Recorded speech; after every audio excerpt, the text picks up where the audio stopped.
Facebook এবং YouTube এবং টিকটকের মধ্যে ভাইরাল একজন আছে যার নাম হলো ওমর। তার কথাগুলো যুবকেরা ফলো করে এবং শেয়ারও দেয়, কপি লিঙ্ক করে করে ফর ইউর মধ্যে নিয়ে যায়, ভাইরাল করে দেয়।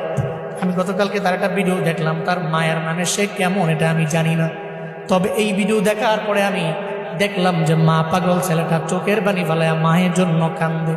নেপালের পাহাড়ের সামনে দাঁড়াইয়া বলতেছে, আমার মা দুনিয়ার মধ্যে আমার সবচেয়ে বড় আপন। আমার মায়ের বিরুদ্ধে কথা বললে আমি কোনো আইনও মানি না, কাউরে আমি চিনি না, কারণ মায়ের মতো আপন আমার দুনিয়ার মধ্যে কেউ হতে পারে না। সে বলতে লাগলো, যখন আমার বাবা নাই, আমার মা ছাড়াই পৃথিবীতে আমার আপন যখন কেউ নাই, আমার মায়ের গার্মেন্টসে চাকরি করে করে করে করে কোনো রকম জিন্দেগি চালাইয়া আমারে ফালাইয়া যায় নাই, বরং পরিশ্রম করে করে আমার মা স্কুলের মধ্যে আমারে পড়াইলো। আজকে আমি অনেক মশহুর হয়ে গেলাম, প্রসিদ্ধ হয়ে গেলাম, সবাই আমারে চিনে, তবে আমি মায়েরে ভুলতে পারি না। নেপালের পাহাড়ের সামনে দাঁড়াইয়া বলতে লাগলো, মা জীবনে কোনোদিন আপনারে আই লাভ ইউ মা বলা হয় নাই, আমি আপনারে ভালোবাসি, আমি আপনারে পছন্দ করি, এটা বলা হয় নাই।